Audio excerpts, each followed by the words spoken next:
Ooh, new lighting engine. Very shiny. Hey guys, Parallel here, and welcome to Star Trek Online. And no, this video isn't just about the lighting engine, though I'm sure I will be talking about that quite a bit. No, this is actually about the new featured episode, Echoes of Light. I will be doing a Let's Play of this episode right now. I do want to talk about a few things before I dive into the episode, though.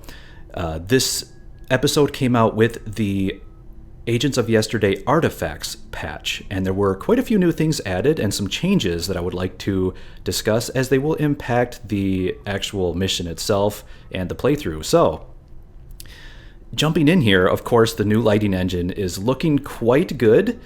I do need to get a little bit used to it. It is something new. So I will be making some commentary and evaluating that during the episode for sure. But there are a few other things that I noticed in the patch. Now, I did do a video on the full patch notes just recently, so just check out my previous video if you're interested to see the full patch notes and details. But there were a few things I noticed logging in today that were either not mentioned in the patch notes or just some things that you will want to take a note of when you first log in. In particular, some settings changes and things that happened when you log in initially. And one other thing I do want to also look at is the kit module changes, as I'm sure there will be some ground combat in this mission.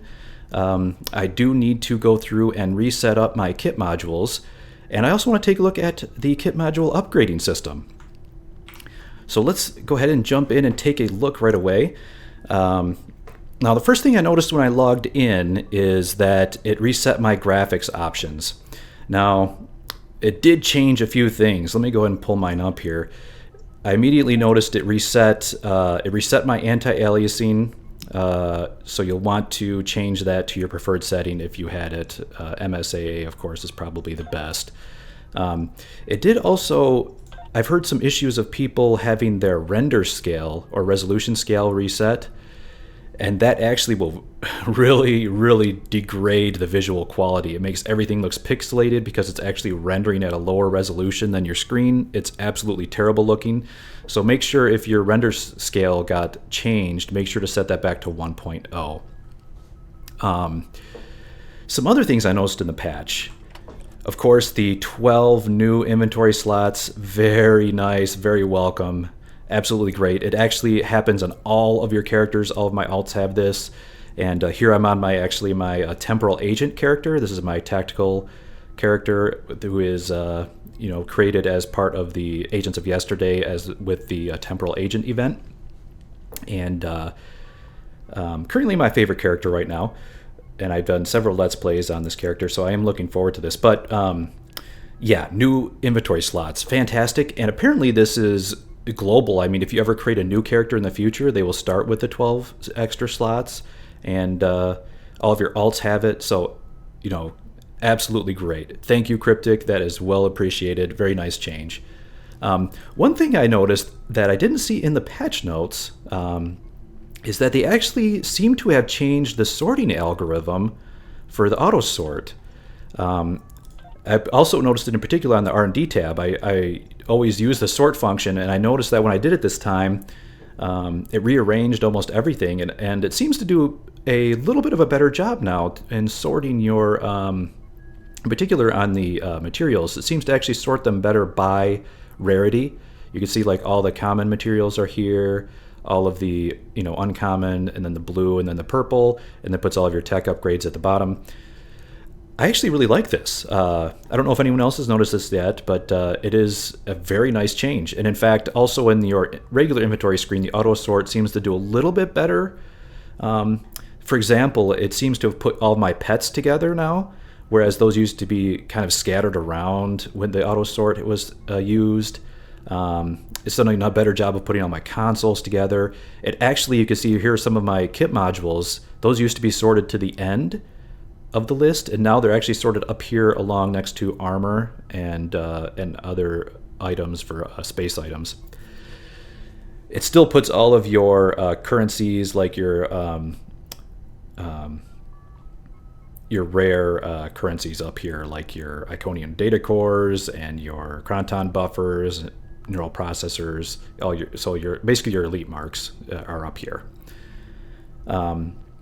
So I like this. Very nice little change. Sorting algorithm improved. One random thing I noticed when I logged in on my KDF tune, I had a free duty officer pack come through, be delivered, through a mission. I just completed the quest and I got a free duty officer pack. I have no idea. Did anyone else get that? I'm kind of curious. Put it down in the comments below if you got a free duty officer pack on your Klingon. I did not get it on my Federation characters. So that is what I noticed right off the bat. Now let's talk a little bit about the kit modules, because this was one of the big changes in the artifacts patch, and this will definitely affect my playthrough of the featured episode here, because I'm sure there will be some ground activity to be done. Now you can see right away your kit modules slots, now you have 5 slots and it's independent of your kit. So I can actually take my kit out and boom, they're still there. Pretty cool. They are also no longer have a particular category, so there's no longer assault versus strategic slots. It's just you can slot anything into any slot. Very nice change. And the biggest thing, they can now be upgraded. I can now upgrade this. You can see right here I am using motivation. I just actually picked this up, so I'm curious to see how it does in this mission. Apparently it is quite a good self-heal for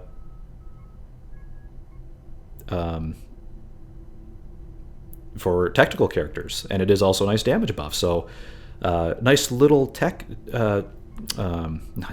nice little kit module, and it can be upgraded. So I'm going to go ahead and upgrade these here, and we'll see how this does. I'm curious to see how many tech points it takes as well. I haven't really gone through it yet on any of my characters. And also the kit itself can now be upgraded, so I'm curious to see what the stats, how they scale for this as well. One thing I did notice is that when you first log in again, there was it did automatically deslot all of your kit modules. My kit was still in there, but all the kit modules were deslotted down into my inventory. And I have heard reports of some people missing kit modules.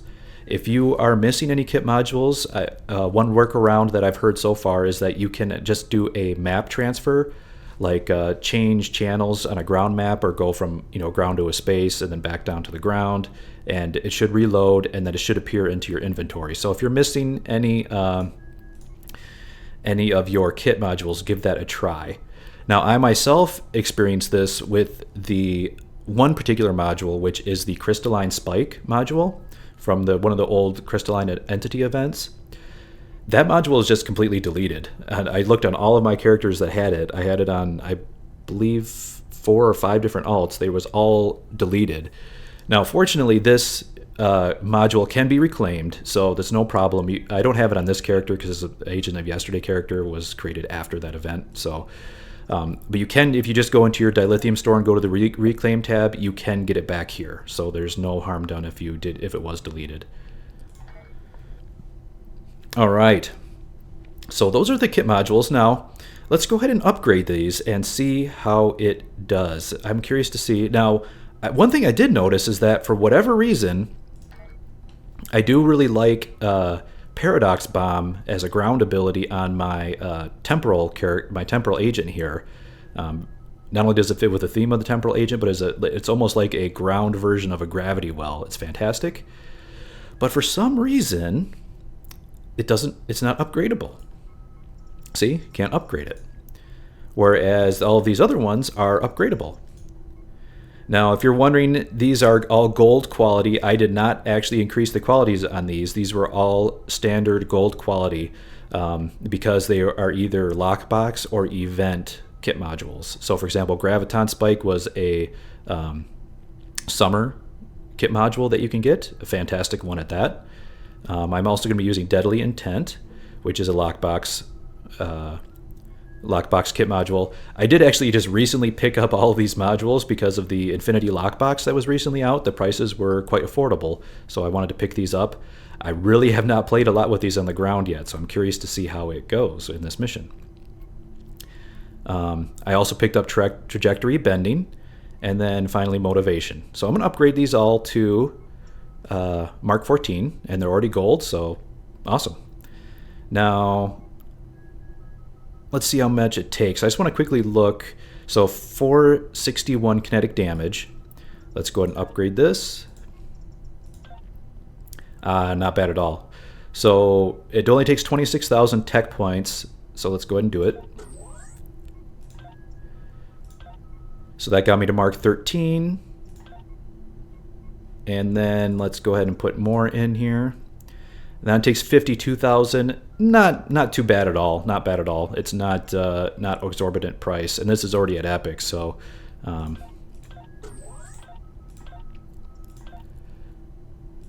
So there we go. That's odd. What does it go back to common? Yeah, there you go. There you go. You want to upgrade your Mark 14 and it goes down to common. Woohoo. That's got to be some kind of bug. I don't know what's going on showing a common quality over there. But it went from, so it was at 460 and it went up to 545. Nice. I want to see how these graviton spikes do. Let's go up to Deadly Intent and upgrade this. Now this one, I'm not quite sure what scales with this. Because this, this causes your reset of your secondary weapon attacks. I'm not sure if the duration goes up or the cooldown. So actually, let's see. 18.7. Okay, so the duration goes up a little bit. And recharge doesn't change. Activating kit ability instantly recharges secondary fire mode. For 30%, whichever is less. Any changes there? 88%. No. It looks like the only thing is the duration is upped by about a little under a second or so. So let's go ahead and upgrade this. I'm very thankful that these are quite cheap as far as upgrading. So it's only going to take you about, it took you takes about 2. If you get a crit or 2, I would say about 6 to 7 tech upgrades. All right, and what do we get for a total of 19.5 seconds? Nice. Let's go ahead and upgrade trajectory bending. This one, crit severity is 89.4. Does that scale up? Yes, it does. The crit severity scales up. That's going to be nice. Plus at the flanking, oh, this is going to wreck. Now this kind of tactical build that I'm going with here is a very weapon focused, not really ability focused. This is all about maxing out your weapon damage. All right. So at Mark 14, trajectory bending is going to give 97 crit severity. Oh, nice, nice. I like it. And let's take a look at motivation. What do we get for this one? This one will, so for 12 seconds, 30% all damage, and on hit, 112 hit point. I'm guessing the self-heal probably, ooh, the 31%. So all damage bonus does go up, and the health self-healing. Buff expires after 871. Does that scale up, the maximum? Yes, it does. Oh, wow. So a lot of things scale up on motivation. So this is going to be really nice.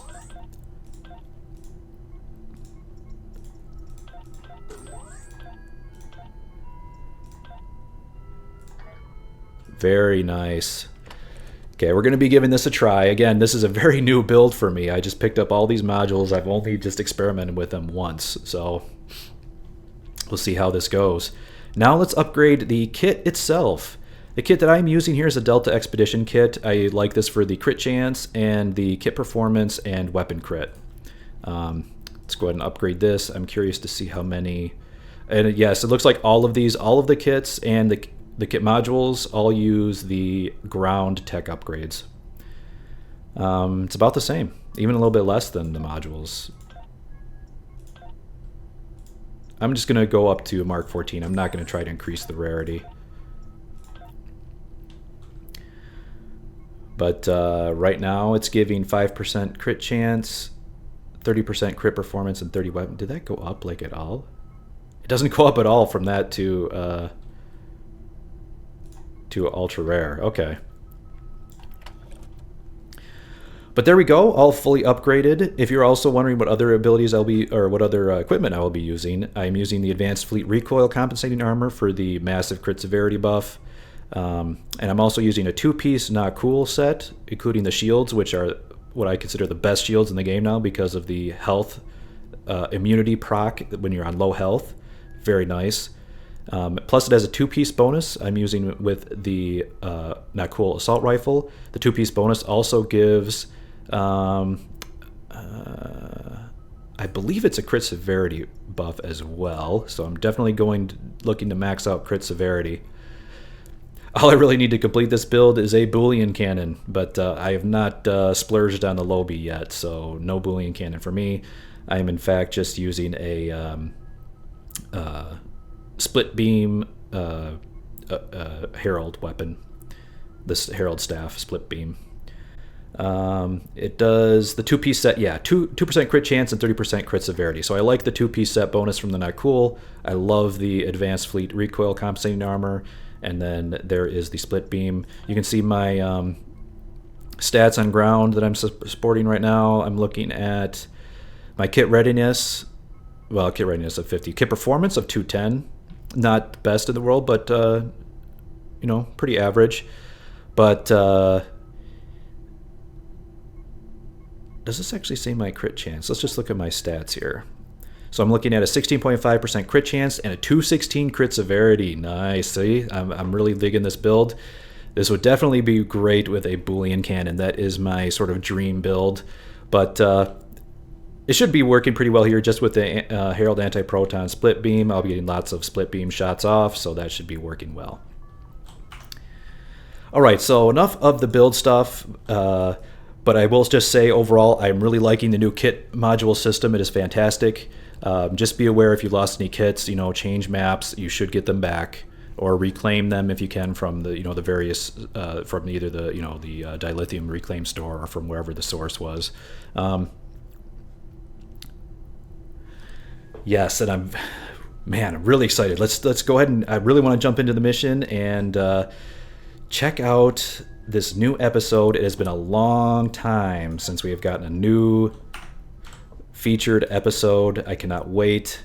I want to see how the lighting engine looks. You can see here I'm actually on the bridge of a of my Temporal Dreadnought cruiser, which is the Kronos. And just real quick, you can see here I'm using Coalition disruptors on my build. I'm using a full Iconian set. I'm using the 3-piece console set that you get with the 31st century ship set.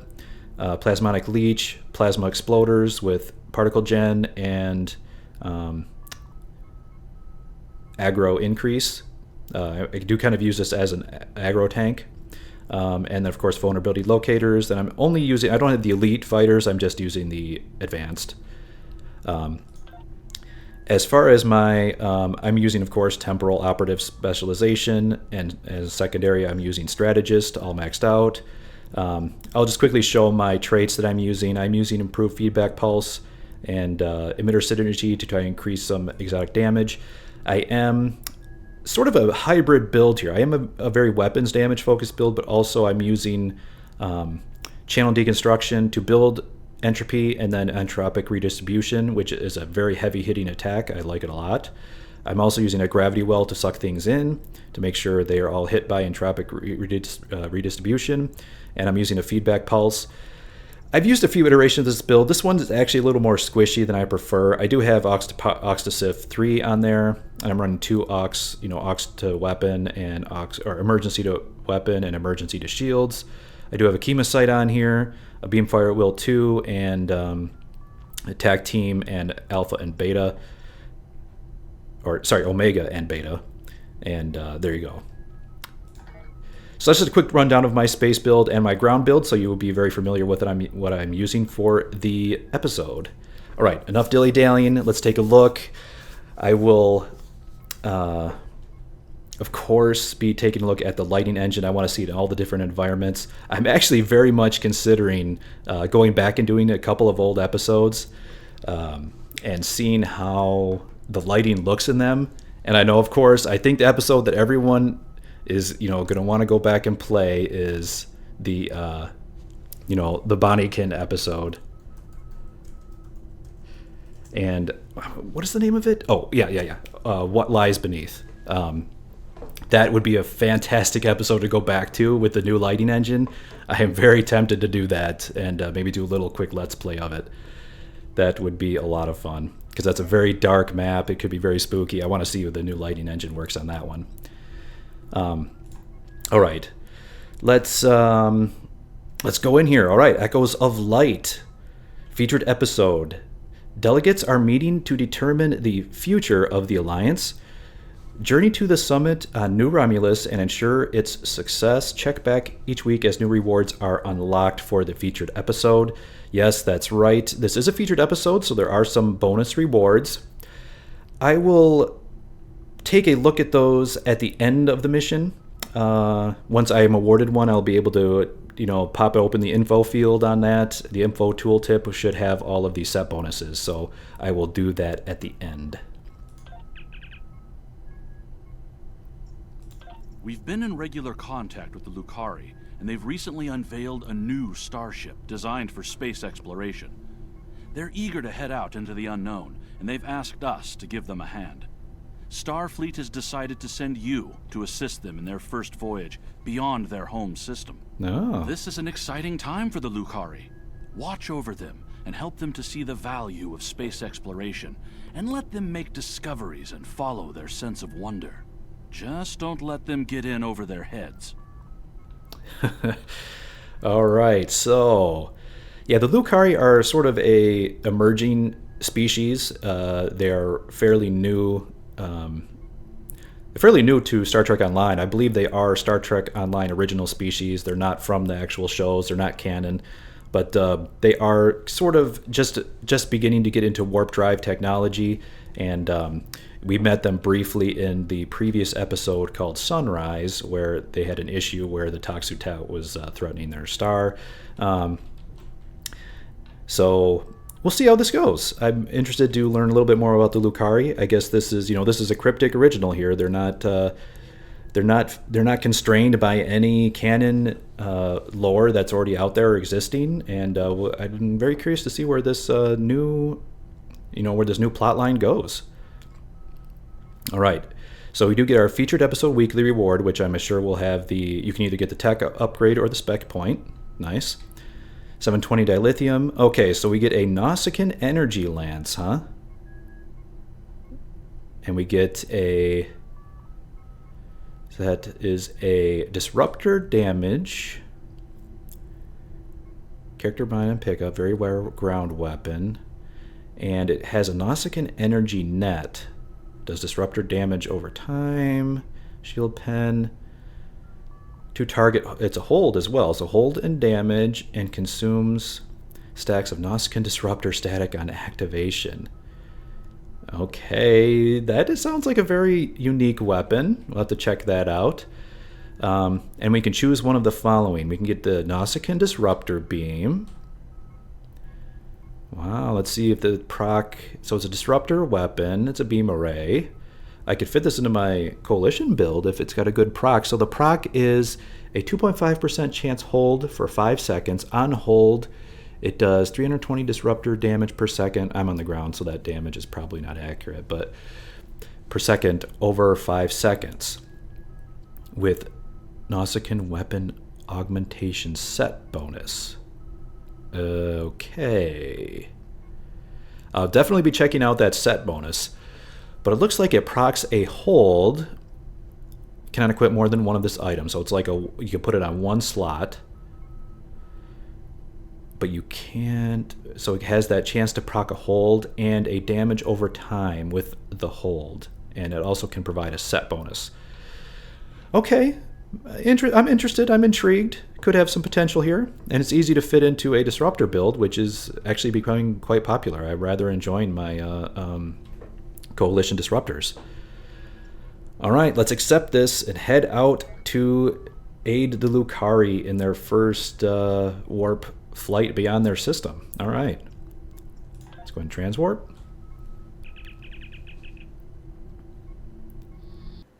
And yes, this is an Agent of Yesterday character, so you will be seeing the classic original series user interface and loading screens and the beam mount animations, which I absolutely love. All right, so we're at New Romulus, so let's check this out. Let's see what's going on. So we need to head into a summit here. All right. I'm back, guys. A little bit of a snafu there. I had to do a little bit of a jump cut because New Romulus was not the proper place to go to, which I quickly found out. The transport took me to New Romulus, but it is actually you need to actually transwarp to the Alpha Quadrant to the Lucari system right here.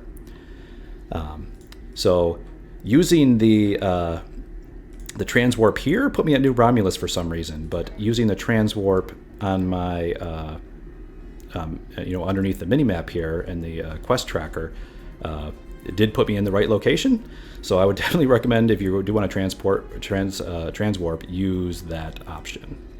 But here we are. I can now begin Echoes of Light. Let's head in.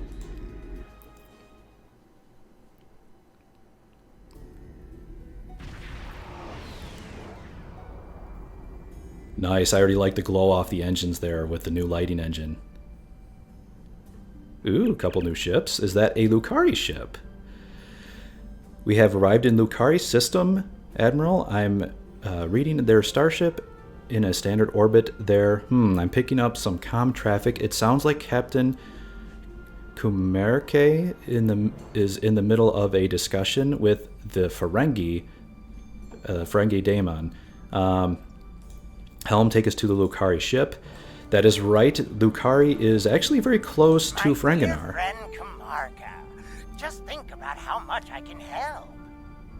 I try not to think about you at all, Margaret. Frankies. If not me, consider my wealth of useful contacts. For a small fee. Yes, they're already trying to take advantage of Lucari. I thought I'd seen the last of you. That is to say, we meet again. Daemon Madron. I probably should recognize this guy because it sounds like he recognizes me, but I'm afraid I don't recall where we met him previously.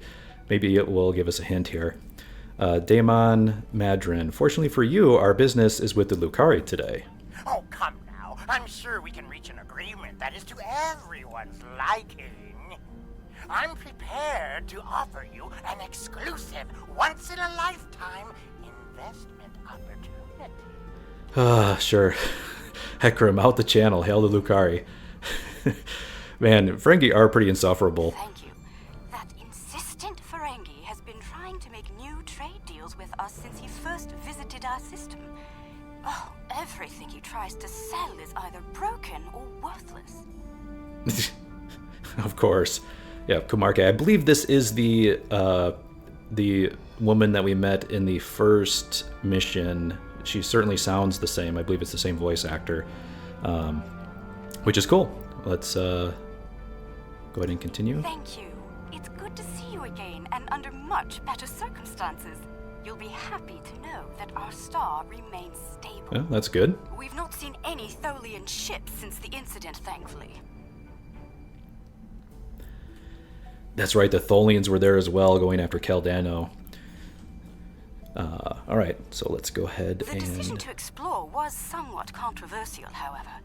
Many Lucari were resistant to the notion. We settled this moon long ago, after we were forced to leave our dying homeworld of Kentar. It was a difficult journey for us. Once we found our new home, no one was very excited about space travel. That's odd. Was their new home still in the system? If they didn't have warp drive, there's no way they could have gotten out of the system. But it sounds like some of their society is a little bit resistant to space exploration. Still, the exploration initiative passed. Considering my experience, my people have chosen me to command the LSS Concordium. It was an honor I proudly accepted. The LSS Concordium, all right. Our ship is ready to go, and you are. Oh, tell me a bit about your ship. We have some catching up to do. engaged the best engineering minds of our world to modify this vessel. I'm quite proud. We've done a lot in a very short period of time. We've added some of your defensive technology to this ship, as well as some warp drive upgrades. The Concordium is now capable of sustaining a top speed of just over warp 4. Ah, warp 4, okay. So maybe it's about like Enterprise level. I believe they could go, what, warp 5 in that era? Our collaboration with your engineers has been quite inspirational. We've started work on a starship of our own design. One of many to follow the Concordium to the stars. I believe that's a little bit of a nod to the new Lucari ship design contest. Haha. If you are interested, there is voting going on right now for the new Lucari ship design. Seems like everyone's going for the flying saucer look, which, you know, hey, cool. I'm down with that. Alright, so, alright. Our ship is ready to go, and you are. Okay, let's proceed to the destination. For our maiden voyage, I've chosen a star that is close enough to be within reach, but still just outside the area of space that you've explored, and obviously one that we haven't visited yet. According to your star charts, it's a yellow-white star called 20 Draconis. 20 Draconis, alright, let's go. This isn't over. Believe me, the next deal we make will be on my terms. Man, he's already mad just because we wouldn't deal with him. I want to go in a little bit close and take a look at this LSS Concordium. Nice. I'm liking the lighting engine on the ship here as well. I noticed a little bit more depth in the shadow, I think, of the ship and the surface. Let me just hide the UI, get a few little few beauty shots here. I like the design of that Lucari ship is actually kind of cool. Let's get a little bit closer here.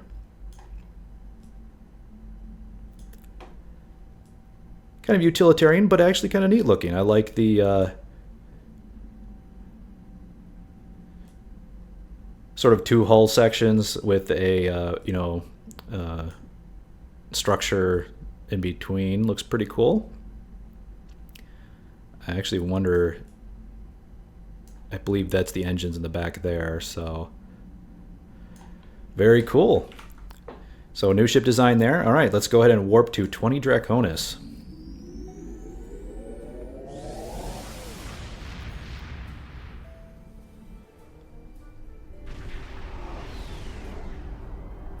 We've arrived on the outskirts of the system.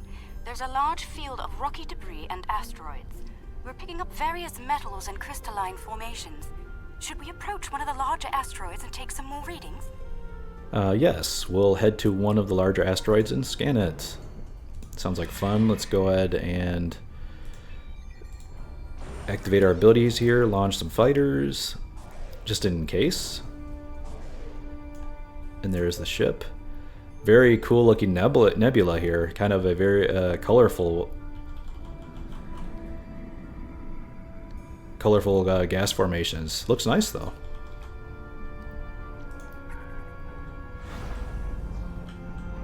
Alright, let's go ahead and launch another wing of fighters and scan. Readings coming in now. Large quantities of silicate, hematite, hafnium, iridium. Crystalline structures appear to be the result of deposits created under a heavy impact. Perhaps this asteroid was part of a larger one that broke up in a collision. Heading deeper into the field may yield more clues. Okay, Sensors are agreed. picking up some movement on the far side of the asteroid. Not simple orbiting debris either. Okay, where are we going? Heading this way, deeper into the asteroid field. Cosmozoans, they're beautiful. Do you have any information about them? Cosmozoans? Is that what these things are called? These are these, hey, don't go away, come back here. Those are the, those alien life forms that, like, live in outer space and attach themselves to the Enterprise D, in the TNG episode. That was a really good episode, too. They're called the Gekli. Did they actually name them in the episode, or is that something that happened after, you know, outside of the show itself? Because I don't remember them actually naming it. I think they referred to it as like Junior or something in the show itself. Uh-oh, they're coming around. They do seem to like Starship energy sources, though, so in the case of the Enterprise, they like latched onto the hull and were draining all of its energy. Okay, they're called Gekli. We're sending you data files on them now. Intriguing. The Gekli communicate using radio waves and feed on dust particles and energy emissions. And, well, it seems an adjustment of our EM band is in order. I don't like the idea of the Concordium becoming a Gekli food source.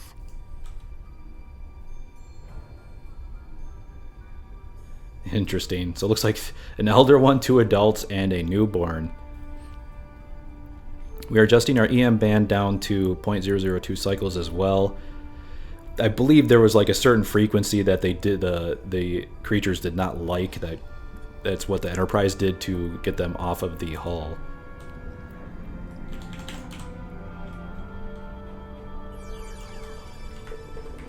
Oh, it's a mini game to reroute the. We've adjusted our power systems. I'd like to gather more data on the Gekli before we move on. Any suggestions? We could take them with subspace data transmitters. An excellent idea. We'll be able to Hopefully it's track not their too painful. movements and learn more about their migratory patterns and feeding habits.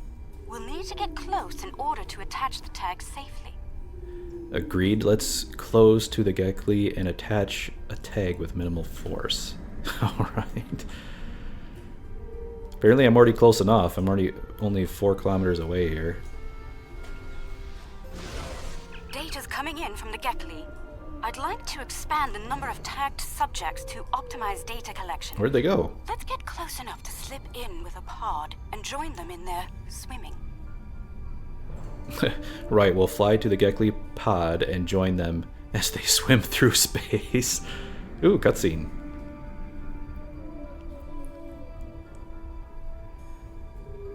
So it's a whole, they're like a pod of whales, I guess.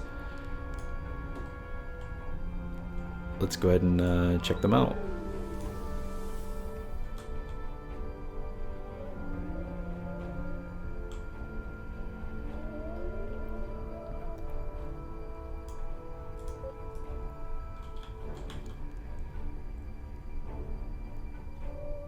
These are really cool looking.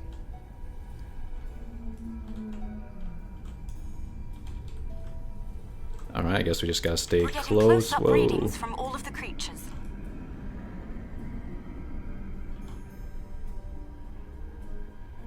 Oh, we dropped out of range, okay. This would be something that would be nice with a more maneuverable ship. The Kronos is not the most maneuverable ship out there. So let's see if we can actually stay close to him this time.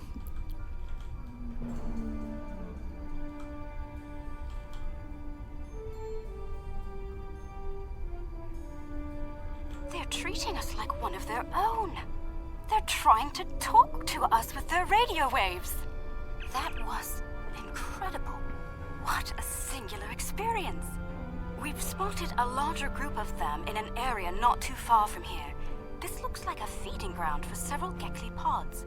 Let's go have a look. Very well, Helm, take us to the Gekli feeding grounds. Okay. So where they feed on just space particles and dust? Okay, where are we going here? This way.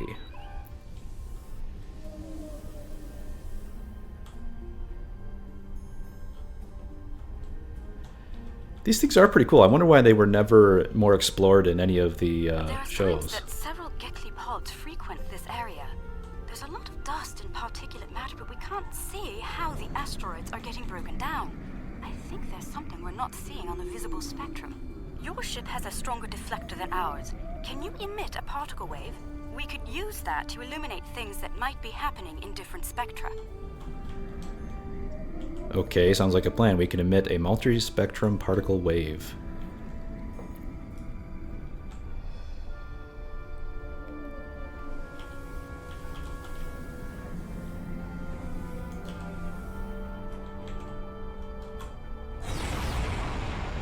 Wow, that was pretty cool. There's some kind of causing cosmic strings to snap off and break up the asteroids. That must be why the Gekli feed here. There's plenty of particulate matter for them to consume in the debris fields. I think we've collected some solid data here. We're ready to move on when you are.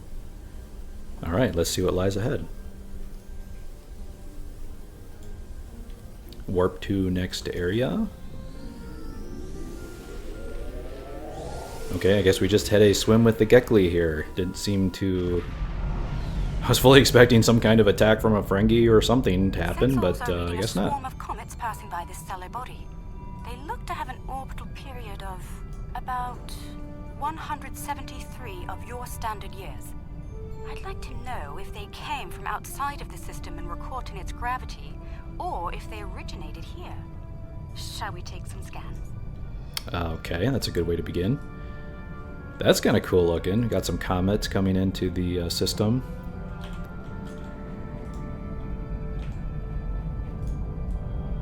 I'm sitting right here in the tail of the comet. Ice and dust. There are indications that the cometary matter formed around a magnetic core. The other comets may be more interesting. Let's move to the other comets and study them closely. Okay, agreed. Let's check out the other comets.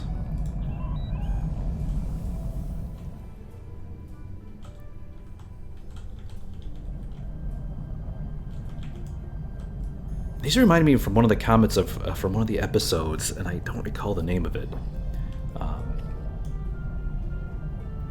But it's very cool looking. It actually looks very much like it did in the show. Alright, take a core sample. Oh, it's dilithium mining minigame. I haven't done this in a while, actually.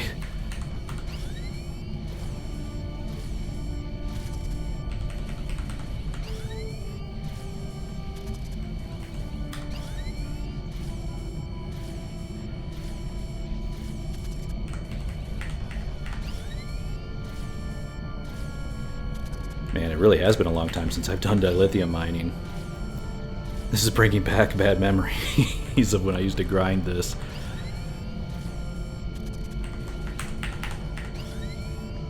It's kind of interesting though, I've never seen them use this on another minigame outside of the dilithium mining, so it's interesting.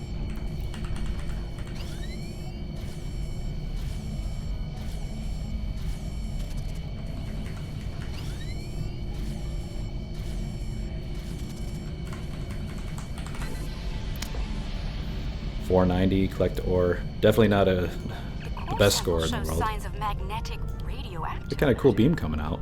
This comet may have seen some interesting particle fields in its wandering.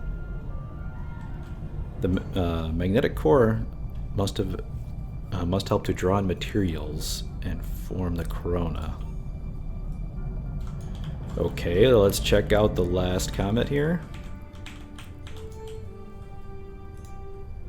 Oh, tractor comet. Okay, let's tractor it in.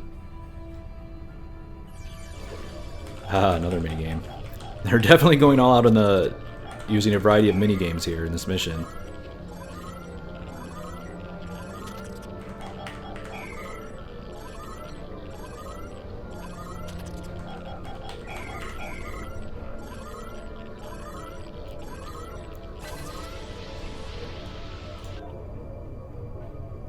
That's a cool effect. The comet let us get some detailed readings about its emissions.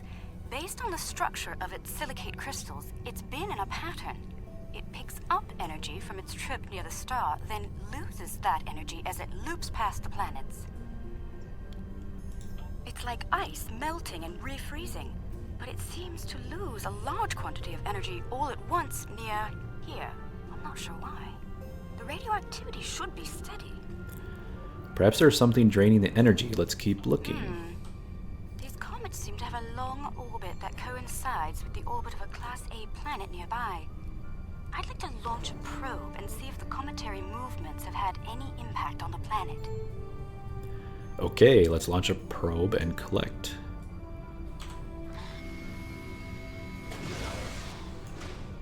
There we go.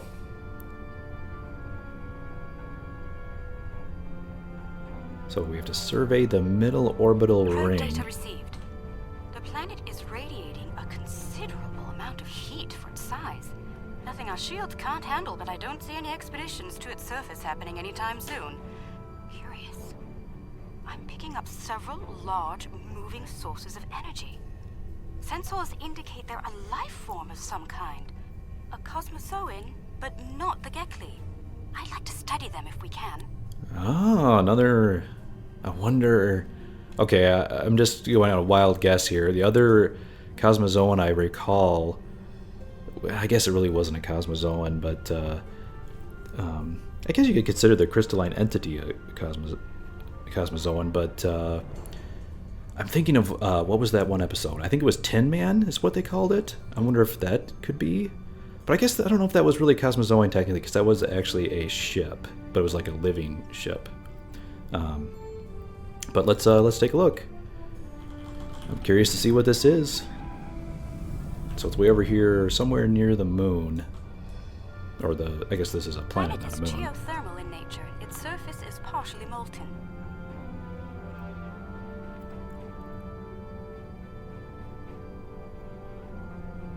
No life forms detected planetside. Then again, it is rather warm down there. Interesting.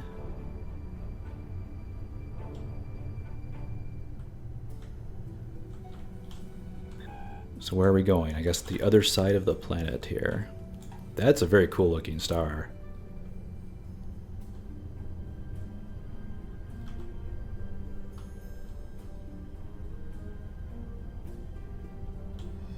There they are. Magnificent. Yeah, it's one of those. It's Farpoint station thingamajig. I don't remember what these things were either. Yeah. Oh, cool. Haven't seen these things in a long time. What are they called? Farpoint Snidarian. Snidarian. I wonder... Snidarian. Okay, I guess that's what they are. The creatures are luminescent. They're huge. Ovoids? Not sure how to describe them. They remind me of an aquatic life form native to Lucari Prime. Yeah, Earth There are too. little ones huddling close to the planet's atmosphere. They must use the heat and the planet's electrical discharges to survive.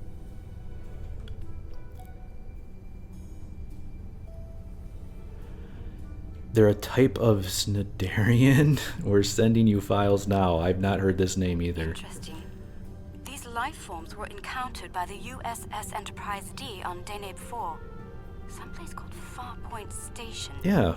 They haven't been seen anywhere else since. We shouldn't harm them or their young. Let's transmit a greeting, then be on our way. They're young? I don't see any young...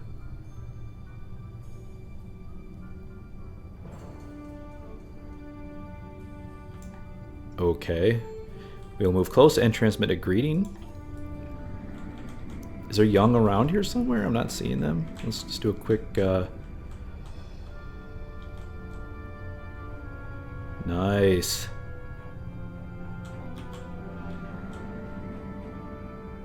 Man, they look very cool. The modeling job is very nice. Very much reminds me of what they looked like in the show.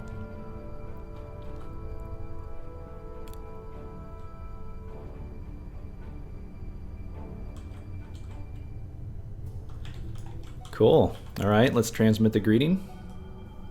The color display must be a form of communication. Ah, it's glowing. I didn't realize that life forms could exist in this fashion, living off the heat of planets, feeding on the particles in space, absorbing radiation from the cosmos. There's so much to see. Let's head to the next planet in the system and see what's there. I guess I could only greet one of them. It looked like I could greet either one.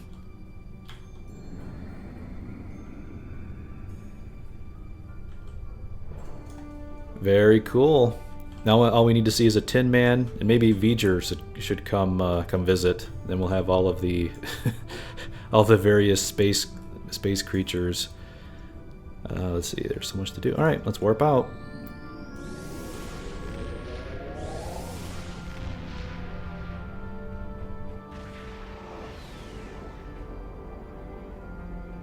Are you seeing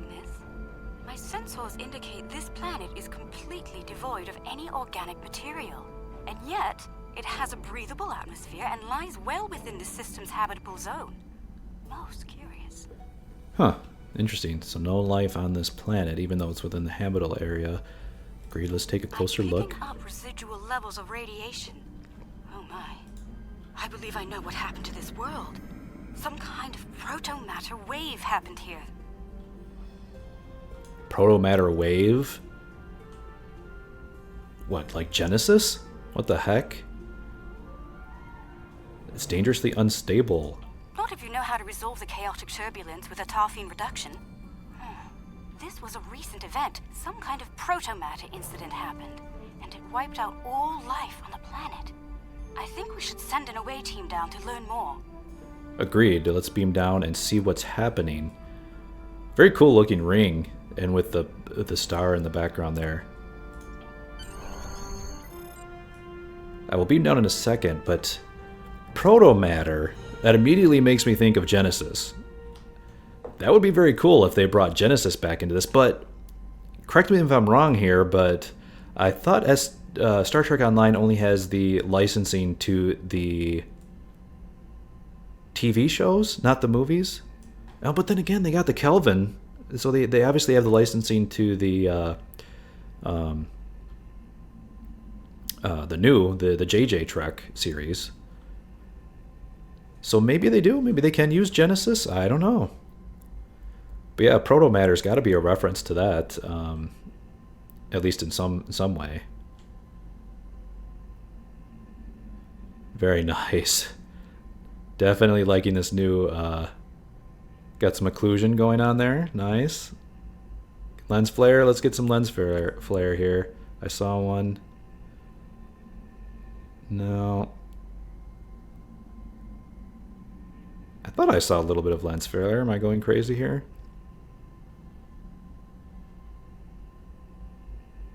There was a little bit there. A little bit of lens flare there. Alright, enough of that. Let's go ahead and beam down.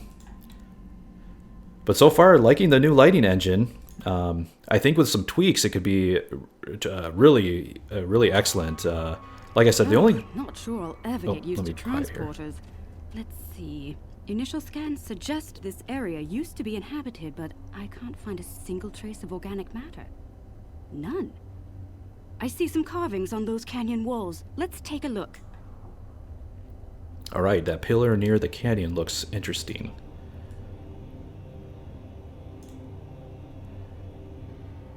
Okay, very nice. So yeah, I have been liking the lighting engine in general, but I have noticed there are definitely some faults in it. In particular, near certain lighting sources, it seems to wash out certain textures. Kind of has an overly bright, overly saturated look. I think if they tone that down a little bit, in particular on Earth space dock, I noticed it as well. It just seems a bit too bright, a little bit too washed out. But in darker areas, or areas with dynamic lighting and shadows, it looks fantastic. I've got to say right away, this Lucari uniform is really cool looking. Look at this, she's got like glowy finger gloves going on here. It has like an interesting, let's zoom in. It's actually moving. Wow. That is a really cool looking uniform. We got has like the glowy hands on the gloves. You got, that is a really cool uniform, man. I want that.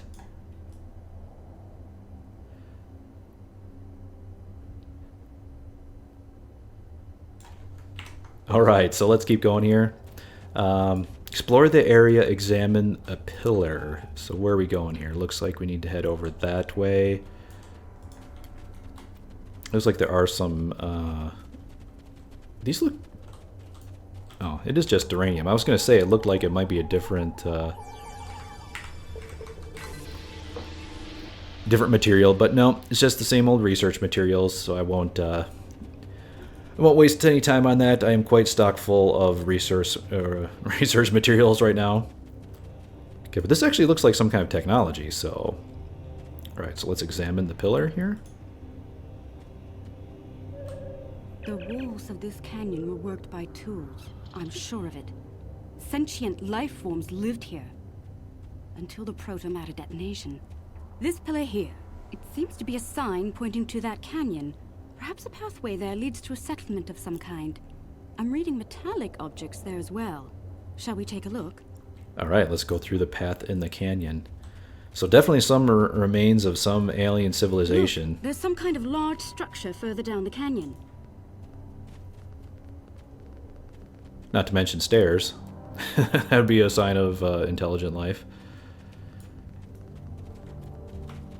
Look at the size of that plaza. Indeed. These people must have had quite a developed culture.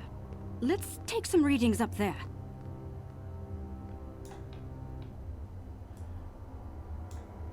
Yeah, just thought the lighting change went from the dark canyon in here. I like the... we could get another look at her uniform here. That is a really cool looking uniform. Wow. That would be really cool. So Cryptic, if you're looking to make some money, add that uniform to the Lobby store or something. It's a really good looking uniform. Alright, let's go ahead and head in here and examine the central plaza. This looks like a town square or ceremonial center of some kind. I see some murals on the far side of the square over there by that arch. I'd like to examine them. They might tell us more about this place. Some murals, okay. That's a good idea. Let me go ahead and pull out my tribble here. The tribble looks a little bit different with the lighting engine as well. But, this looks like some kind of a matching puzzle or something. I'm getting an impression here. But it looks like hieroglyphics here. Alright, let's go examine this. These murals depict people bringing some objects to this place. Crystals or gems, I believe? They built their settlement around this site. I believe it was a place of great significance to them. The next mural may hold more clues for us. Okay. Whoops, didn't mean to cut you off there. Thought you were done. Next mural. Oh, I guess it's just this big thing here.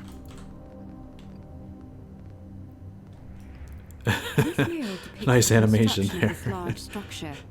I suspect it was a temple or a place of contemplation for the people. The crystals were revered by the locals, perhaps even worshipped by them. We'd better have a look at the next mural, don't you think? Crystals. They're worshipping crystals. Crystalline entity, anyone? Maybe? Maybe?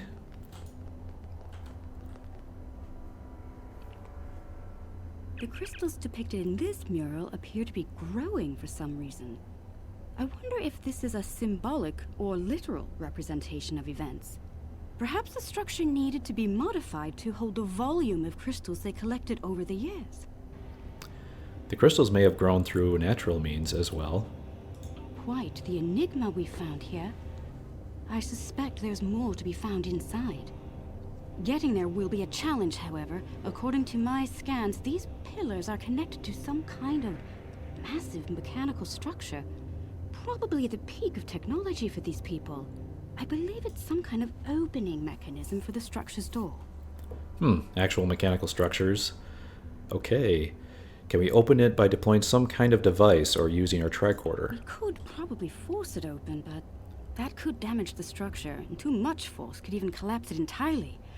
I suggest we create a holographic forensic reconstruction. Holographic forensic reconstruction. Okay, let's do it. Yes, it would be based on analysis of things like footprints, wear patterns, and local construction. We can learn what people did here, how they went about their lives, and how they made the device work. We'd be watching a replay of history, roughly speaking. Let's start by gathering information from relics and leftover traces of the people who once lived here. Okay, let's look for old tools, footprints, anything that can... Okay, let's go ahead. Let's find some relics. Got some pots. But it said there was a mechanical device, so I'm wondering how much technology this civilization had. I mean, they were messing around with proto-matter? Maybe that was causing the crystals to grow? Opposable thumbs and indicate a likely handspan of 22 centimeters. Or maybe the proto-matter was external? Something outside the planet caused it to happen? Footprints? I have to say, these sparkles look different as well with the new lighting engine. Stride that places them at about 1.6 meters on average. 1.6 meters, okay. So, pretty average height. But yeah, the sparkles look a little bit different with the lighting engine as well. You know, the sparkles that you see on activatable or interactable objects. The wear patterns here show us that people leaned against here frequently. This was a meeting and gathering area. Okay. Strange. These relics should be covered with dust and sand, worn away by time and wind. But they're all uncovered. No organic matter left, and everything left behind in its place. Frozen in time, like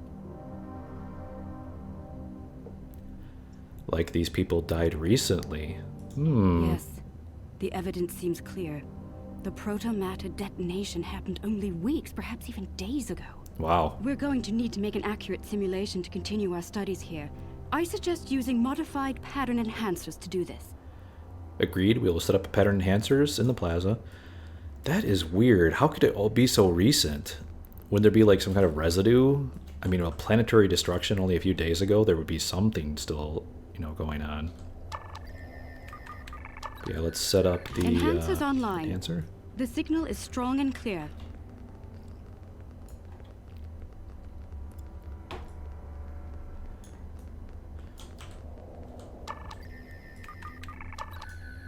Two down, two to go. Yep. But so far, this is definitely, I would say, a more laid-back type mission. One more and we'll be ready. We haven't seen any combat yet, which is kind of a surprise.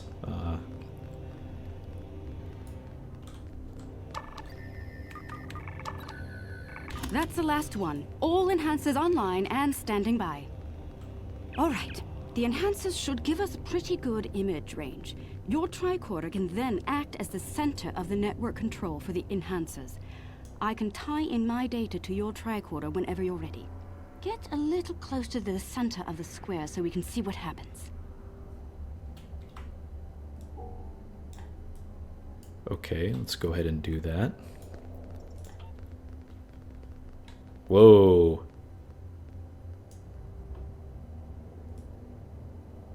They're not Davidians, are they? They look...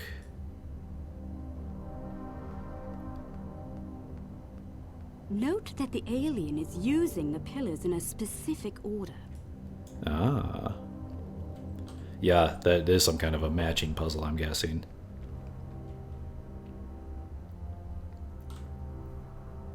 They're making the murals match up on each pillar. That does not look like it matches.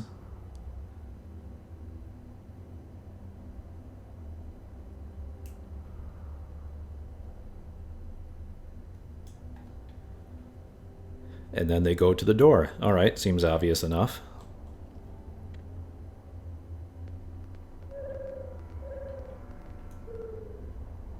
Oh, I was waiting for something to happen, I guess. Like some kind of functionary, priest or bureaucrat, I think, would unlock the door by turning the murals on the pillars.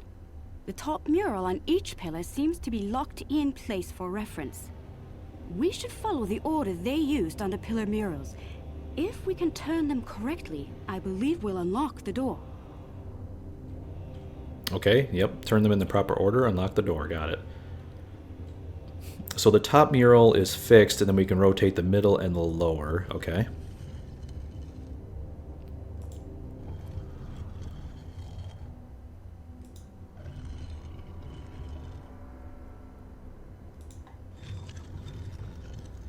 That looks like it matches. And so does that.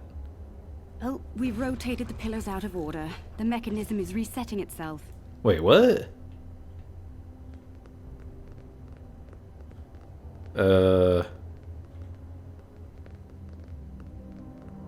That wasn't out of order, was it? Is there something on the mural here?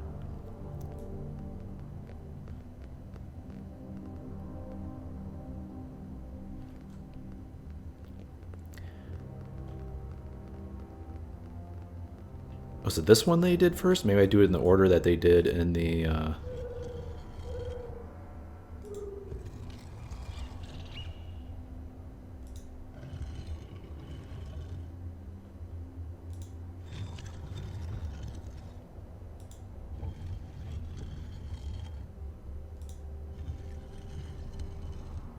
You hear that? That's the first pillar set in place. Let me do this. So it has this forensic reconstruction. I just want to double check because I believe it did show the order that the guy walked in. Yeah, he went to that one first. I think he just went around clockwise, didn't he?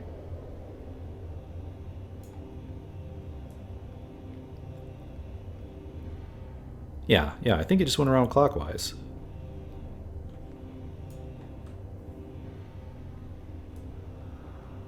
Yeah, or that one and that one. All right, so let's do that.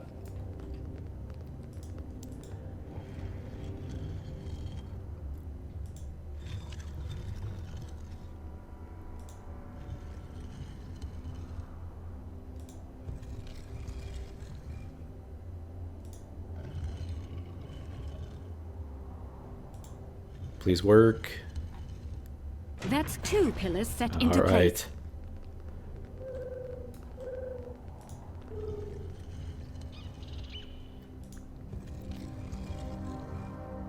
right. Shouldn't be too bad. 3 pillars are locked in now. Okay, not too bad as puzzles go.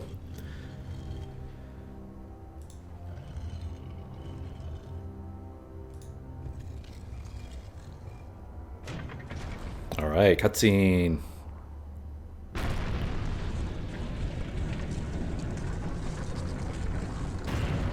What the? That's a Starfleet That's insignia. it. It's working. Well done. Shall we see what secrets this building holds? I think I see another mural inside the doorway. We should take a look at it. Yeah, let's go inside and check it out. Did that look like a Starfleet symbol? It does. Uh-oh, someone violated the Prime Directive. They're gonna have to go to jail. Let's see.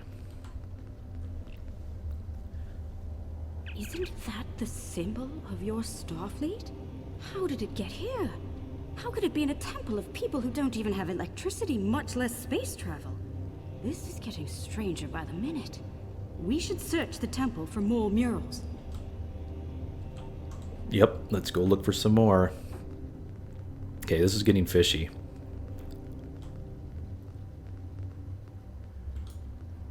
Look at that.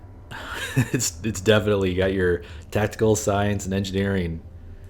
What the heck? Starfleet's up to no good, meddling with inferior cultures, or underdeveloped cultures, I should say. They're from Starfleet, but the 23rd century uniforms. What happened here? If Starfleet officers contacted this civilization in the past, why wouldn't you have a record of it?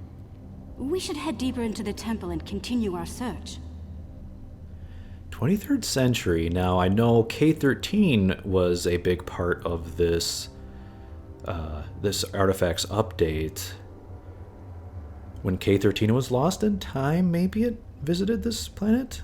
Maybe? I don't know. I'm just guessing here. I'm not sure what's going on. Okay, affirmative. Time to search for answers. I think the panel on the wall here can be pushed to open something. Yes, those glowy gloves are very helpful for pointing. They look like fiber optic or something. She's got like this fiber optic cable coming down to her gloves. Those inner doors across from the panel are opening. Whoa, don't want to go in there. Okay, pushed it in. Ooh, crystal. Why do I get the feeling this whole mission is just to show off the lighting engine? Because it looks really good here. does look really, really good. I think if they go back and redo some of the old maps to make them work better with the new lighting engine, I think that will resolve a lot of the issues with the whole over bright sources and washed out textures. All right, cool cutscene. What is all of this?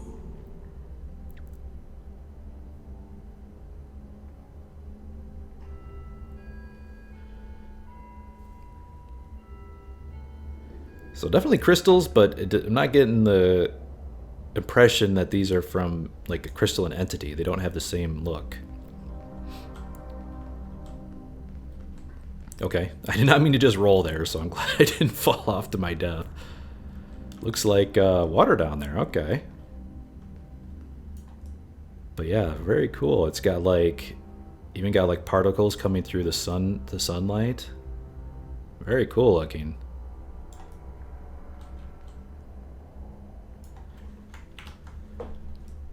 Yeah, very, very cool looking. Let's do a screenshot here. That is awesome. You can see our two bridge officers in the background.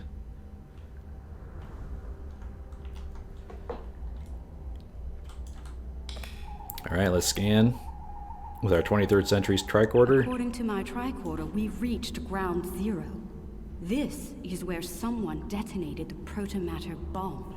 From here, a self-propagating cascade of proto-energy radiated outward in all directions, washing over the entire planet.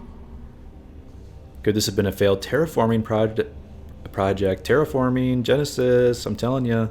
Doubtful. I believe what did this was built specifically as a weapon. There's no new ecosystem. All life was eliminated. I'm picking up a residual energy signature here. Take a look. 16 centimeter wavelength with a slight kaon leak. I've seen this before. It's a byproduct of Zenkathi technology. Zenkathi? Sir, we found a derelict space station in orbit around this planet.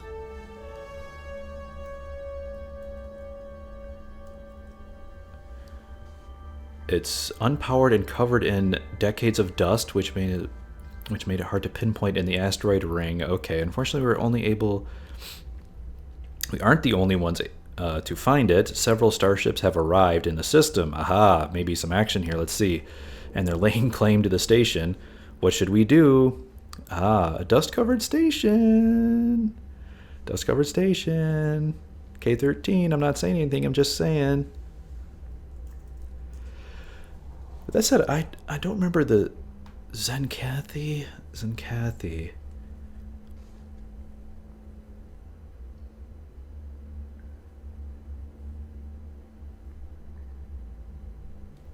I don't recall that species name. I'll have to look that one up. Alright, so give me site-to-site transport directly to the station. Oh, they're already on the station. Keep the Lucari ship protected.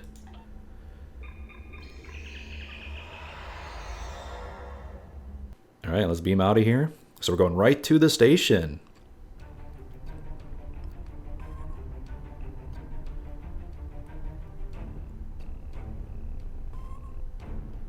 Nice, yep. That's got to be K13. It's an old K-series. Could it be? We're on one of the old K-series Federation deep space stations, but how did we get here? Or how did it get here? What happened to it? I, of course, know this as a temporal agent because I saw K13 in the introductory missions in the temporal agent story arc.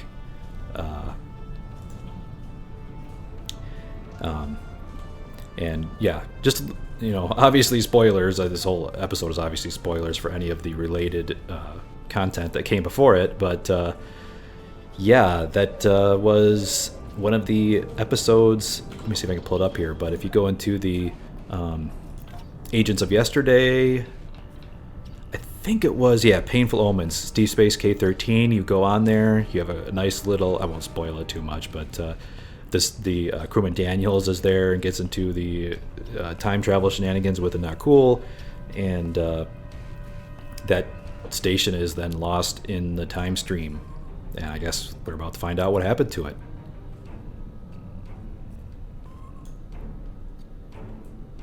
Okay, examine the placard. Oh, Deep Space K13, Starbase Class United Federation of Planets.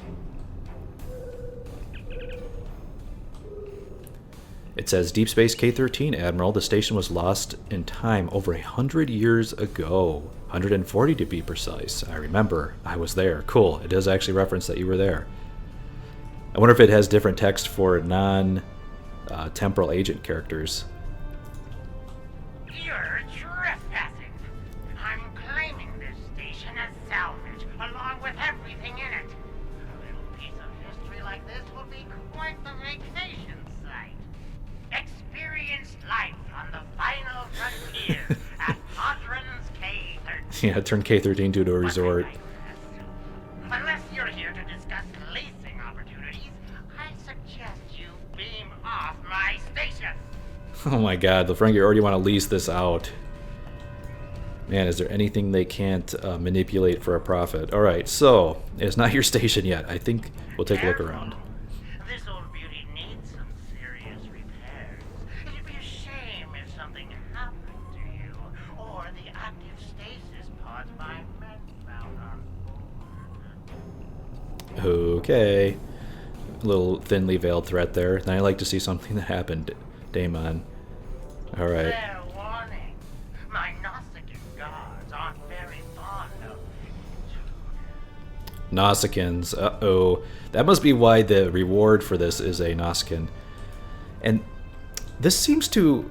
I don't know if this is also a bug with the patch here, but it seems to be resetting my control settings because I do not have... See, I turned this off. I turned off the tap to roll. I also turned off the... This was supposed to be on, yeah, toggle. So yeah, something is definitely going on with some of the settings being reset in this patch, looks like. They've managed to activate some of K13's security fields. Consider their living contents a promotional bonus. Okay, I'm seeing some... Oh. Hey, he went in there. Alright, Mr. Noskins.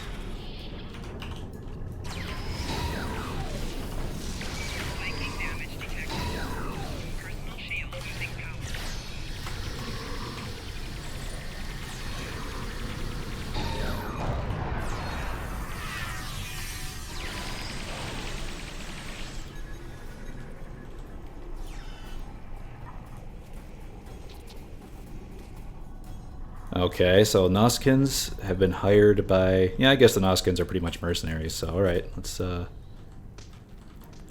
override security. Admiral, this technology is ancient, but surprisingly functional, at least as at a rudimentary level. They built things to last in the 23rd century, okay? The Noskins managed to get a partial power online, but they did it in a hurry. It could go down any moment. In the meantime, I've managed to drop those security fields.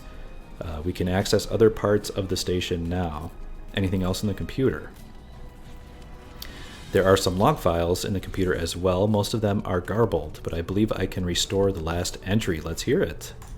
Chief Engineer's log. Supplemental. Engineer Nicholas. By my account, we've been hurled back in time to the 16th century. To make matters worse, we're a very long way from the den of the system. None of our shuttles are warp capable. And even if we could get to Earth, we'd be in the wrong time. In short, we're stuck. There's nothing to do now but wait and try to conjure up a way to get back to the right time. 16th century, okay, so they went way back. This computer has lost the ability to link into the main computer, but with the security fields down, we can get into the other lab. From there, we may be able to get into the main computer and lock the Noskins out, okay? That will keep them from bringing the fields back online or using the station to stop us. Let's see if we can find the other lab. The fines for trespassing are quite severe, and I plan on collecting them. Read supplemental. Engineer's log, March 18th, 1570. Had a 1570. discussion this morning with security about our Klingon prisoners at the brig. We can't just leave them locked up, or execute them, or exile them on the planet below. setting them free isn't a popular notion either. We're still looking for options, but I think the stasis pods we have in medical will come in handy real soon. Oh. So they put some Klingons in stasis? Okay. Oh, I just heard something beam in or out. Let's look around. Can we go in any of these doors? Doesn't look like it. Nope. I love these old terminal screens here. That's hilarious. Oh, there was enemies around here somewhere? That would be a yes.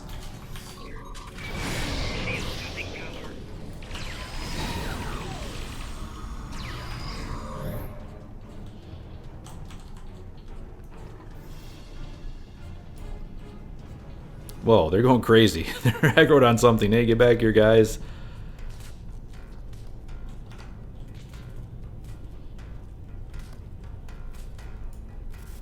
Okay, looks like we got more going on here.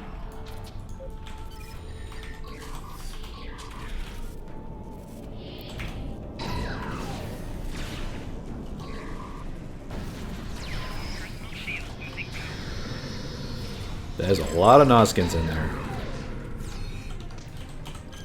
Let's go ahead and use that and that.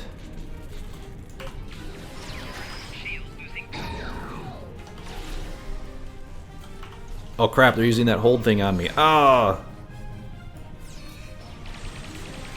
Hey, come on you guys. Help me. Help me. Get me up. Yes, thank you.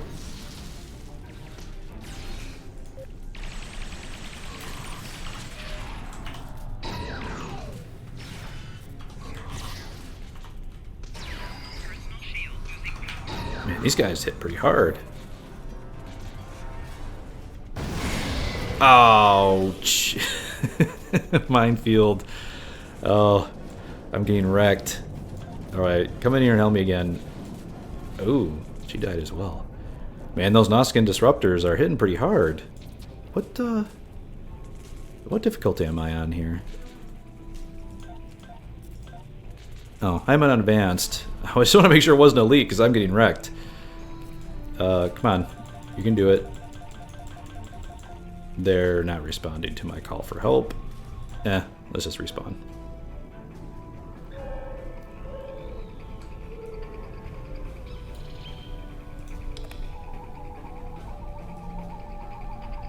Alright, get back up here. Come on, and let's continue on. Now, where was I? Was it here? No, that was the first place we went to. That was the lab. Alright, so let's keep going.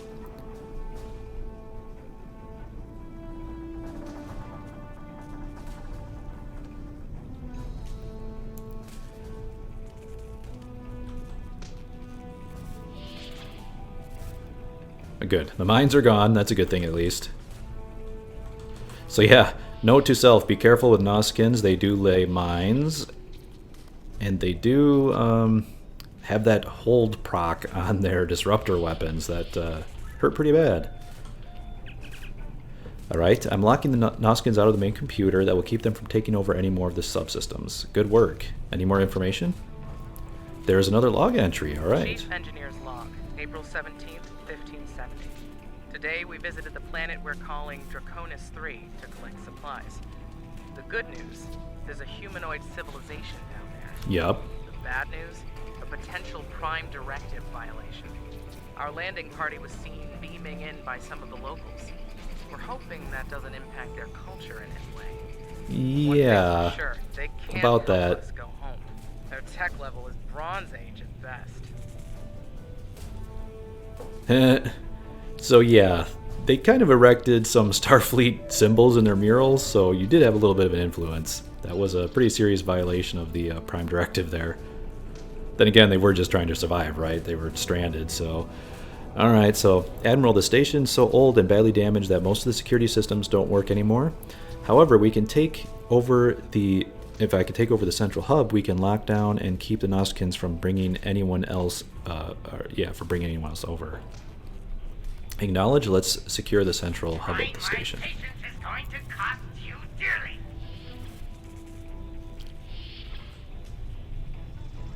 Looks like another panel over here. Yep, supplemental Chief log. Engineer's log, August 6th, 1570. The warp booster sled project is officially a bust. When we tried to spin up the coils, we couldn't get a stable warp field. Yashby and Arlington managed to shut it down and stop a breach, but the shuttle's impulse drive is shot. I hate giving up, but we just don't have the parts we need to make it work.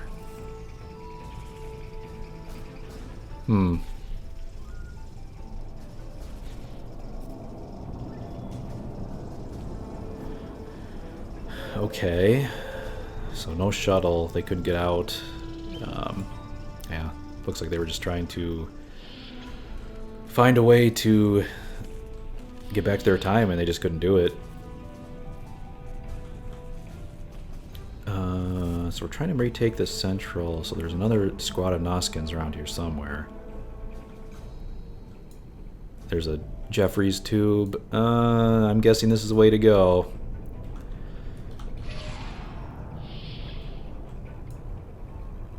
Oh, hello.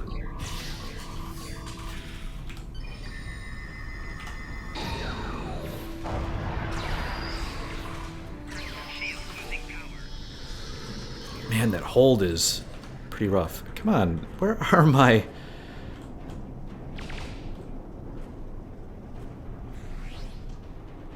Where are my... Oh.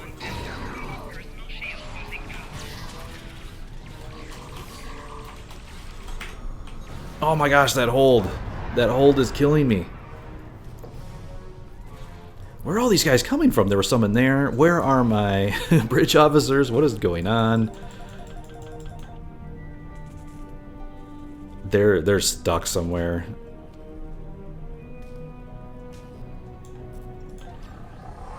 The pathing could use some work in K13 here. I'm not gonna lie. They're just going crazy. They're not following, and they're not doing their job properly. I especially need them to provide me with some heals.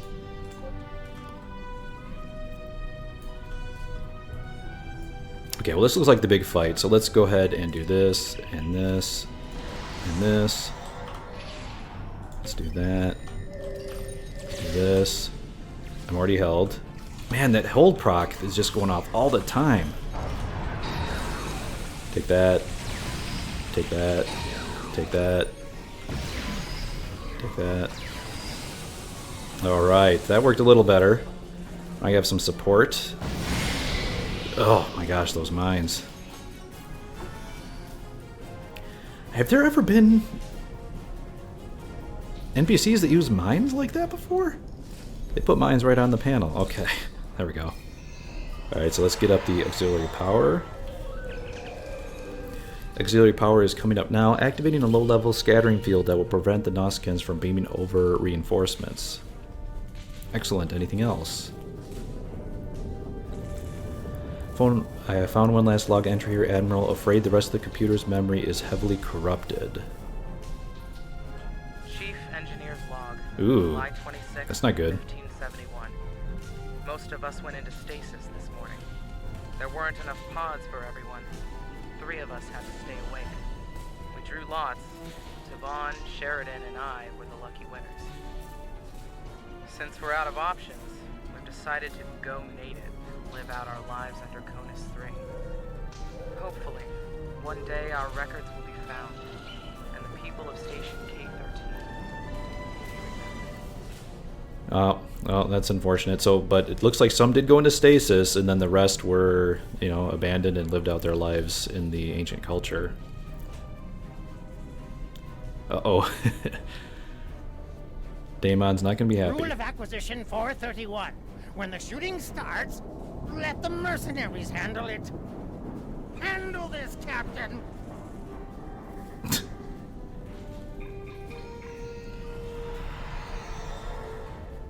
That was a Federation transporter. Don't forget your transporters look a little different. Trespassing. The sentence is death. Okay.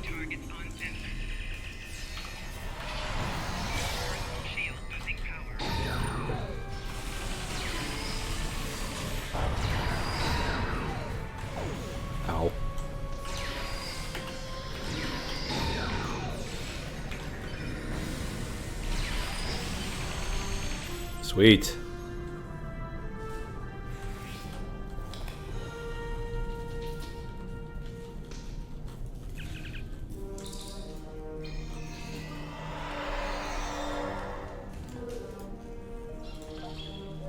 Let's take this, because I believe this is a Sphere Builder lockbox. Woohoo! Got one. Alright. But yeah, cool. I'm liking K13. Of course, it looks totally wrecked right now.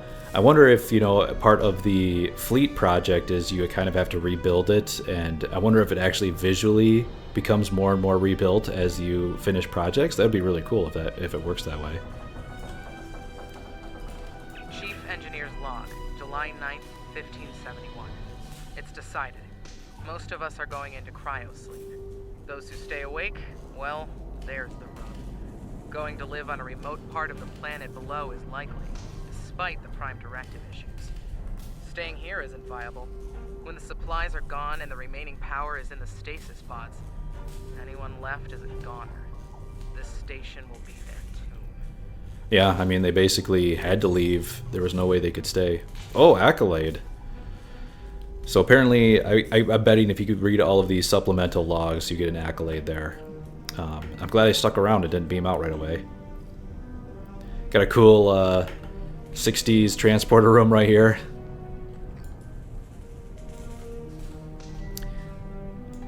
Alright, so let's return to the ship.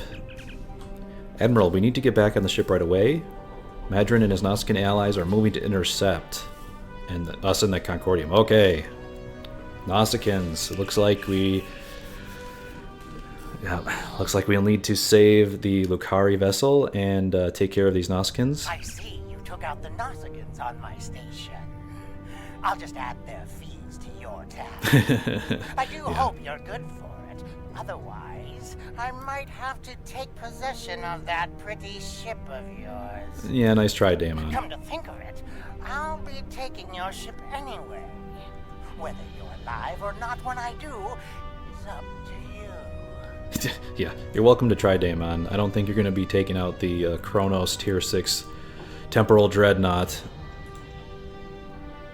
Oh, he's got a Nandy. Haha. I love the Nandy. Okay, have some of that, have some of that, have some of that, have some of that. There's a Nandy Battle Cruiser. Let's go ahead and put that on you, that, and that. Let's go ahead and use this.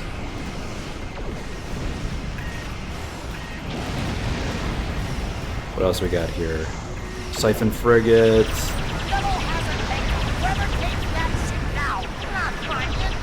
Okay, my firing cycles are messed up again. I think my auto fire setting got reset.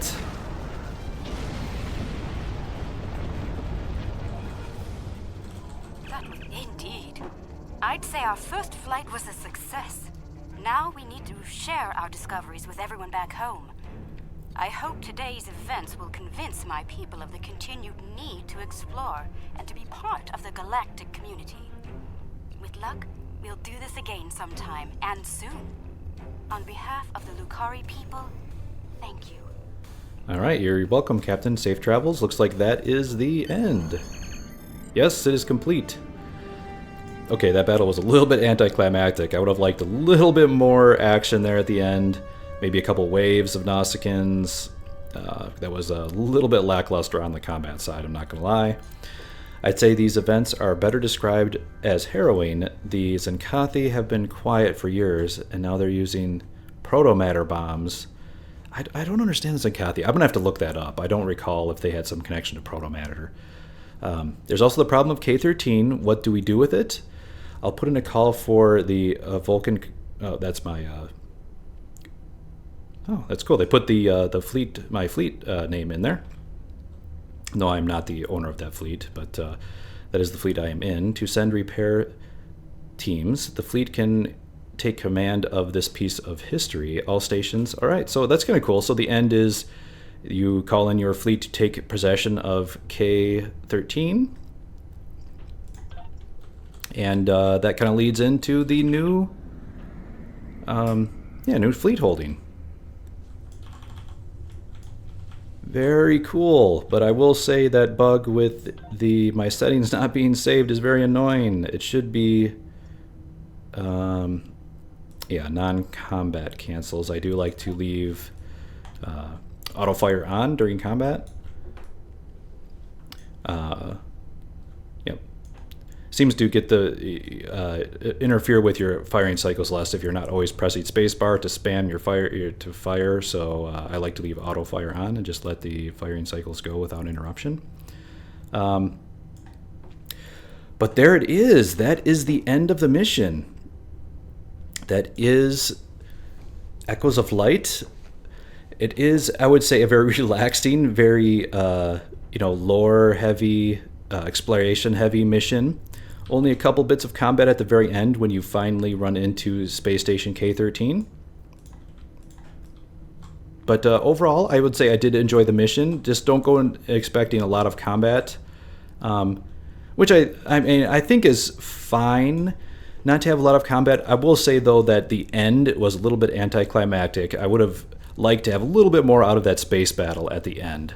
The ground battle with the Nausicaans was okay. There was, several rooms to clear out. There was the big Nausicaan boss at the end. But so that ramped up nicely. But I think the space combat was just one quick fight with a Nandi battlecruiser and a couple Nausicaan siphon frigates, and that was it. And it was over. So yeah, definitely would have liked a little bit more on the space combat side.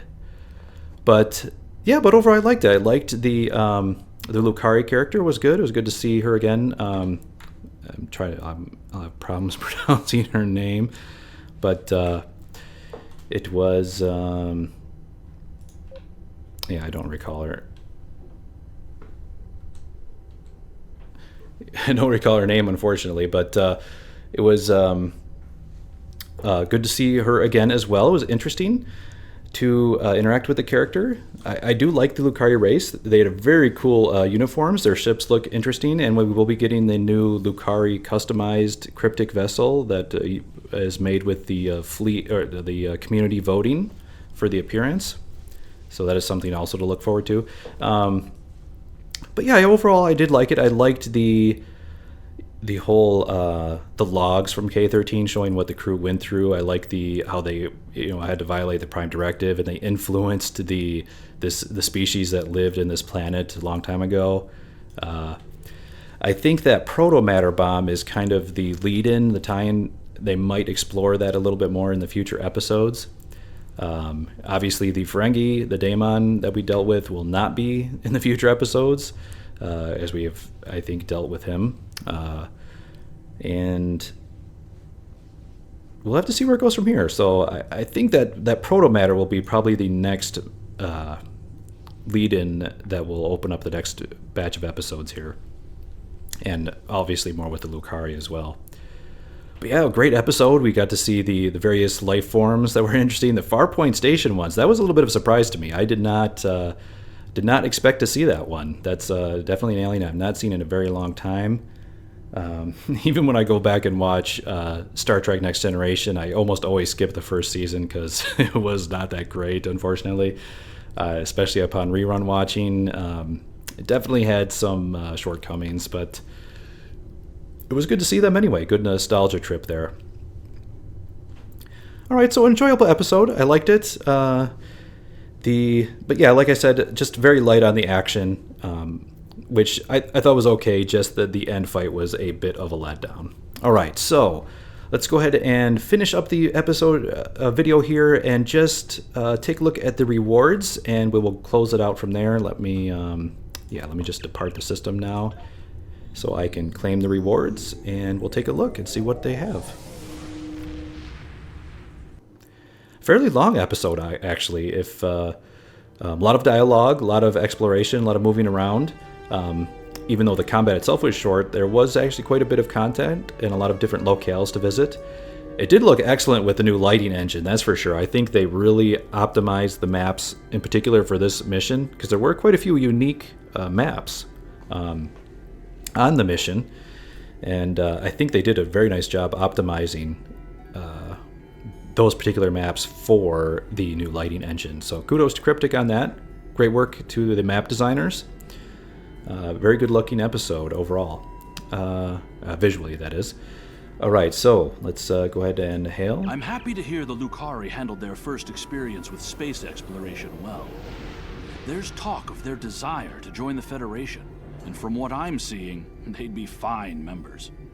The mystery of Station K13 has been solved, although the past violation of the Prime Directive by some of its personnel is a concern.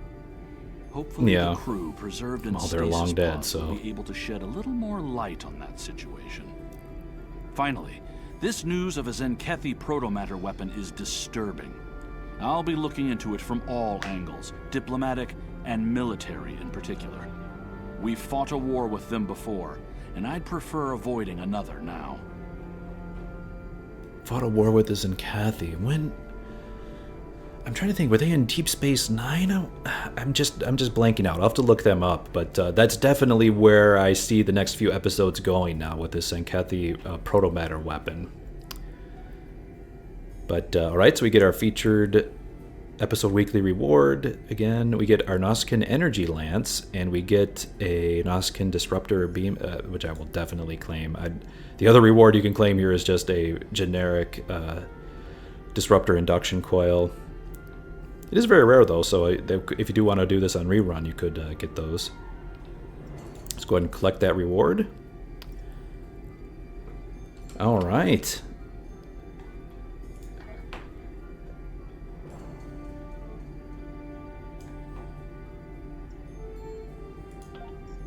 Let's go ahead and I'm gonna go. No, actually, I'm gonna go back to our bridge here. I want to go back onto a ground map and take a look at the visuals of this Nausicaan rifle, just to see how it looks. It does look the icon here graphic looks quite unique. So yeah, let's. Ooh, nice, man! This thing looks pretty wicked here. Let's. Definitely a Nausicaan design. You got like two huge blades. Let's get rid of the UI here. You got two huge blades sticking off the front there.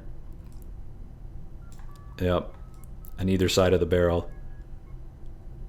So, very Nausicaan looking weapon. That's like taking a bayonet on a rifle to a new level here. That's like putting a batleth on two batleths on the side of your weapon. Pretty wicked looking there. All right, so that is the Nausicaan disruptor weapon. Now, I will say, in that fight, in those ground battles, they were proccing that hold a lot, which I believe is from their secondary fire of these weapons. Let's go ahead and take a look at it here.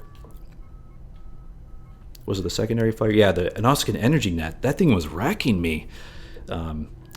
So maybe it's worth a try. I will have to give this thing a test out on some ground maps and see how it does.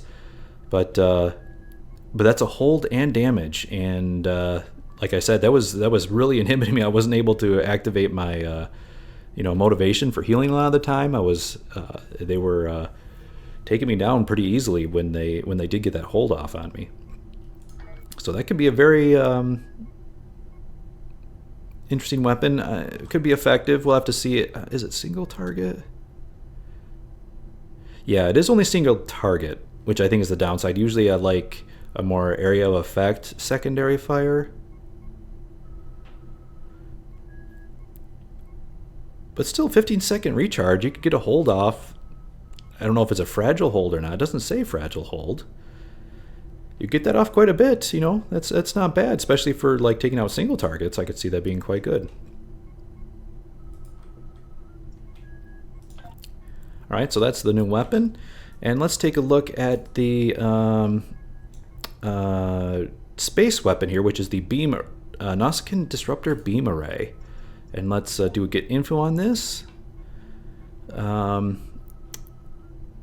This one also has the chance for a hold, and it does the disruptor damage over time when it procs.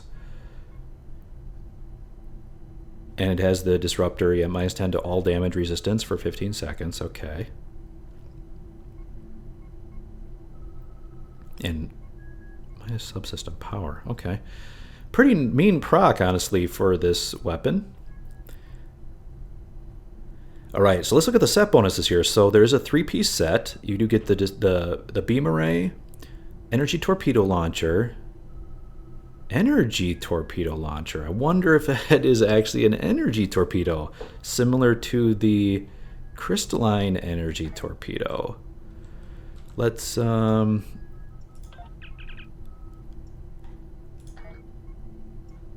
it's I'll have to do a replay here. Hold on. I just want to double check real quick if I hail it won't let me replay? Well, I'll work on that later, but I was thinking if I hail it, I'm wondering if that energy torpedo is actually an energy torpedo instead of a kinetic torpedo. You can upgrade it, okay. I'm kind of curious if the upgrade, fairly expensive, not exorbitant, but still on the expensive side. Let's go back to the get info here and take a look at these set bonuses. So yeah, so the energy torpedo, and then also a siphon capacitor console. So you got a beamerang, an energy torpedo, and a capacitor console. Need to check a look at those other rewards as well. Could be interesting. I like, if that's an energy torpedo, that'd only be the second energy torpedo in the game. So that could be pretty unique. All right, so Disruptor Net gains, oh, so the Disruptor Net proc, I guess. Okay, so I think that's what this is referring to, because in the proc it actually says with Nausicaan weaponry augmentation bonus. So that is Nausicaan weaponry augmentation. So that's a 2-piece bonus. It gains 8.5% disruptor damage for 5 seconds, and skills that affect this ability. So you can weapons training and energy weapon training. Okay, so it does scale. The disruptor damage does scale, so it could be good. You have to parse it out and see how it actually performs, but it might be worth slotting this into a disruptor build. Now, if you get all 3 of the items in your set, you get the Nausicaan Power Initiative, plus 26.6% disruptor damage, and 50 hull pen. Not bad. Not bad at all. So there you go. Some potential in this set. It'll be a few weeks before we can actually get all the pieces, because you know they release a new piece of the set, a new reward each week. So I think in 3 weeks from now it would be worth doing a video and checking out the 3-piece Nausicaan set and see how it does.